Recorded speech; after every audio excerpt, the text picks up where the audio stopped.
This article covers the period from the Moravian Church's origin in the early 14th century to the beginning of mission work in 1732. Further expanding the article, attention will also be paid to the early Moravian settlement at Bethlehem, Pennsylvania, following their first arrival in Nazareth, Pennsylvania in 1740. For further information on the Moravian Church's history, including that which is more modern, please refer to the article entitled Moravian Church. Early history. The Czech background. The movement that would develop into the Moravian Church was started by a Catholic priest named Jan Hus, in English John Hus, in the early 15th century. The church was established as a reaction to practices of the Roman Catholic Church. Hus wanted to return the church in Bohemia and Moravia to the practices of early Christianity, performing the liturgy in the language of the people, allowing lay people to receive both the bread and the cup during communion, and eliminating papal indulgences and the idea of purgatory. The movement gained royal support and a certain independence for a while, even spreading across the border into Poland, but was eventually forced to be subject to the governance of Rome. A contingency of Hus's followers struck a deal with Rome that allowed them to realize most of their doctrinal goals, while recognizing the authority of the Roman Catholic Church. These were called the Utriquists. The remaining Hussites continued to operate outside Roman Catholicism and, within 50 years of Hus's death, had become independently organized as the Bohemian Brethren, or Unity of the Brethren. This group maintained Hussite theology, which would later lean towards Lutheran teachings, while maintaining the historic episcopate. Even during their persecution, the Bohemian Brethren's church was founded in Kunwald, Bohemia. In 1457, the Moravians were the earliest Protestant church, rebelling against the authority of Rome some 50 years before Martin Luther. One unusual and, for its time, shocking belief was the group's eventual focus on universal education. By the middle of 16th century, as many as 90% of the inhabitants of the Czech lands were Protestant. The majority of nobility was Protestant. The schools and printing shops established by the Moravian Church were flourishing.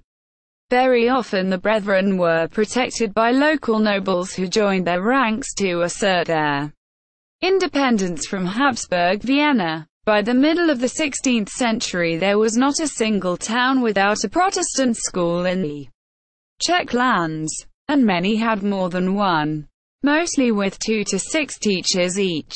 In Jihlava, a principal Protestant center in Moravia, there were 6 schools, 2 Czech, 2 German, 1 for girls and 1 teaching in Latin, which was at the level of a high grammar school, lecturing on Latin, Greek and Hebrew, rhetorics, dialectics, fundamentals of philosophy and fine arts, as well as religion according to the Lutheran Augustana, with the University of Prague also firmly in hands of Protestants. The local Catholic Church was unable to compete in the field of education.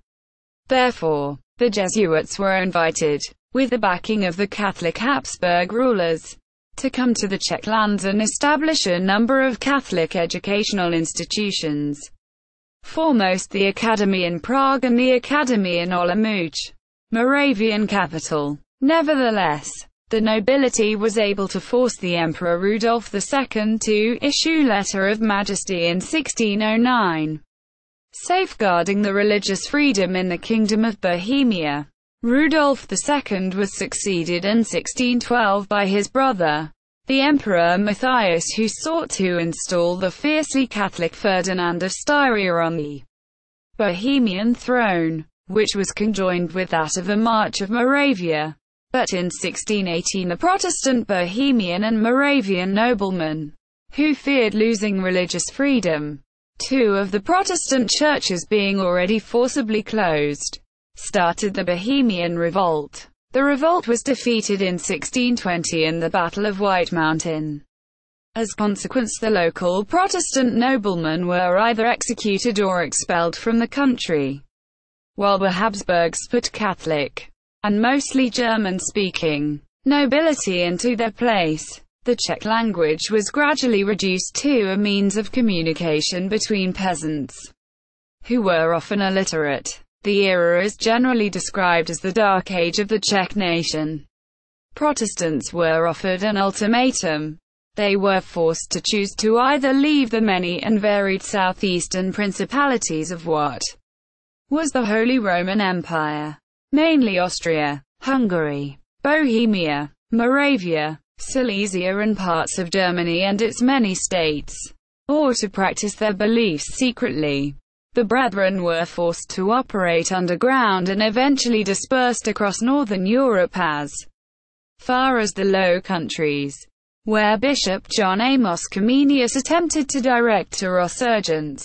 The largest remaining communities of the Brethren were located in Lissa in Poland, which had historically strong ties with the Czechs, and in small, isolated groups in Moravia. The 18th century renewal under Zinzendorf.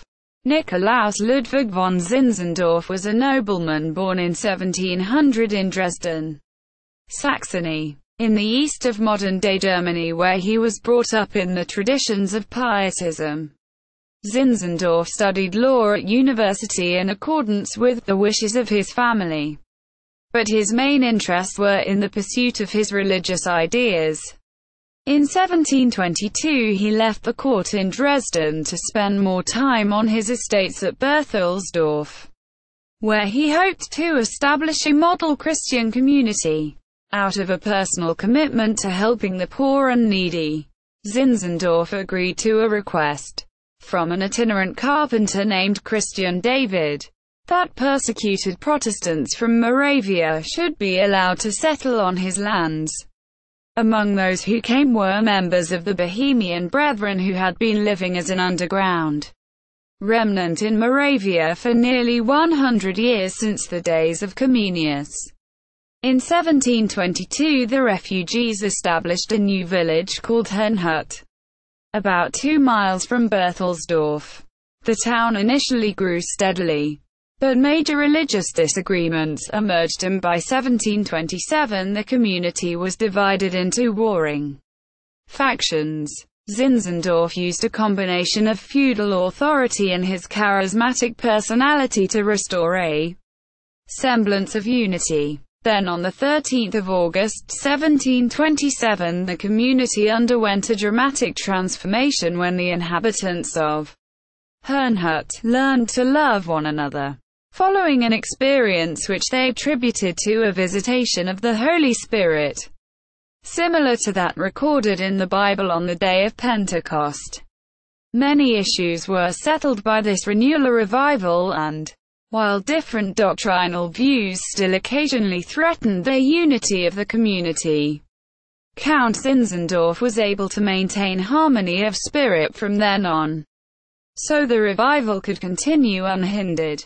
Herrnhut grew rapidly following this transforming revival and became the center of a major movement for Christian renewal and mission during the 18th century. Moravian historians identify the main achievements of this period as I. Establishing a prayer watch of continuous prayer which ran uninterrupted, 24 hours a day, for 100 years. p. Originating the Losungen, the daily watchwords, on the 3rd of May 1728. Published today in 50 languages. The oldest and most widely read daily devotional work in the world. Old Testament texts. The watchwords are chosen by lot annually in Herrnhut from a collection of 1,200 verses. The New Testament texts, doctrinal texts, are then selected to comment on the watchwords.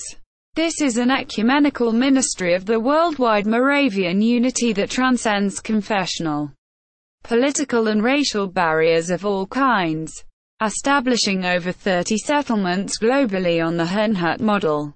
which emphasized a lifestyle of prayer and worship and a form of communal living in which personal property was still held but simplicity of lifestyle and generosity with wealth were considered important spiritual attributes. As a result, divisions between social groups and extremes of wealth and poverty were largely eliminated, sending out hundreds of Christian missionaries to many parts of the world including the Caribbean, North and South America, the Arctic, Africa, and the Far East. The Moravian missionaries were the first large-scale Protestant missionary movement. They were also first to send unordained lay people, rather than trained professional clergymen, the first to go to slaves, and the first in many countries of the world.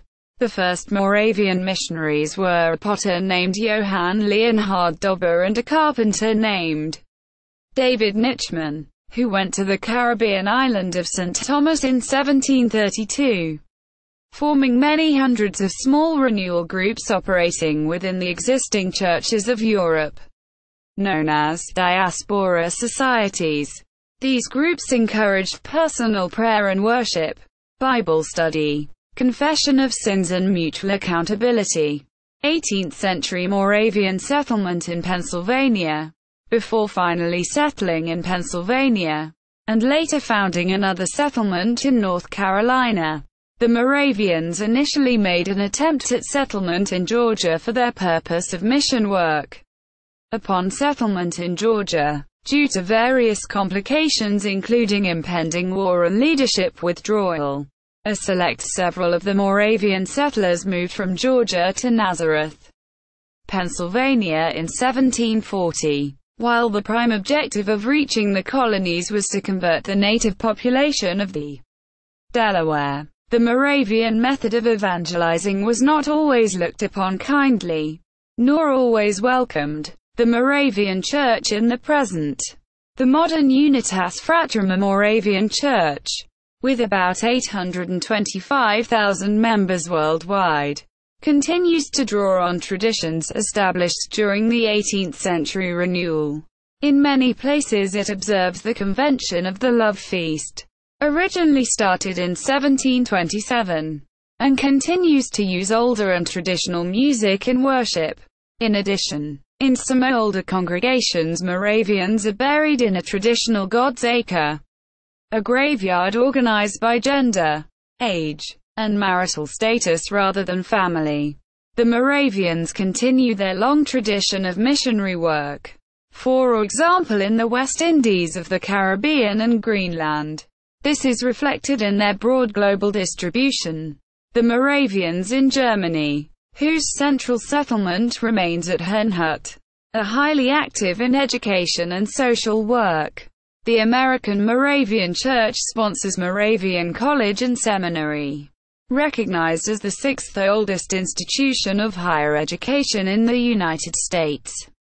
The largest concentration of Moravians today is in Tanzania.